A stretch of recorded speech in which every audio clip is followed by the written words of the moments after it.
Some people avoid people, not because they hate them, not because they're rude, and not because they're antisocial.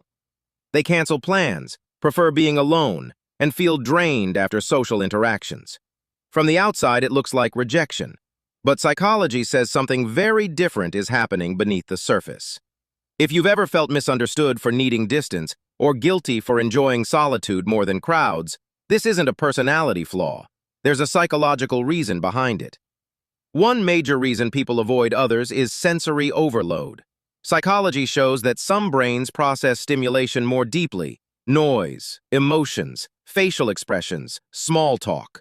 Social environments bombard the nervous system with information, forcing the brain into constant alert mode. Avoidance isn't disinterest, it's self-protection. Being alone allows the nervous system to reset, breathe, and regain balance. Another reason is emotional over-awareness. People who avoid others often feel emotions intensely, not just their own, but everyone else's. Psychology calls this heightened emotional attunement. Conversations don't stay casual, they feel heavy, layered, and mentally taxing. When every interaction requires emotional processing, solitude becomes the only place where the mind feels quiet. There's also a strong link to autonomy. Psychology explains that people who value independence often avoid social settings that feel performative. Small talk, social norms, and forced interactions trigger resistance because they don't feel authentic. These individuals don't dislike people, they dislike pretending. Avoidance becomes a way to preserve identity rather than lose it in social expectation. Past social exhaustion plays a role too. Many people who avoid others were once highly social.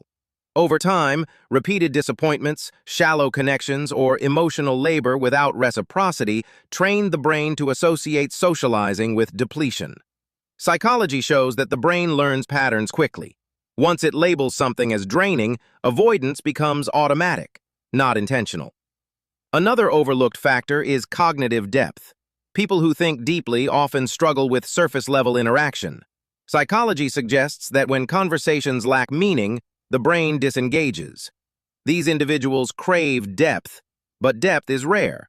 So instead of settling for interactions that feel empty, they retreat into solitude where their thoughts feel richer than forced dialogue.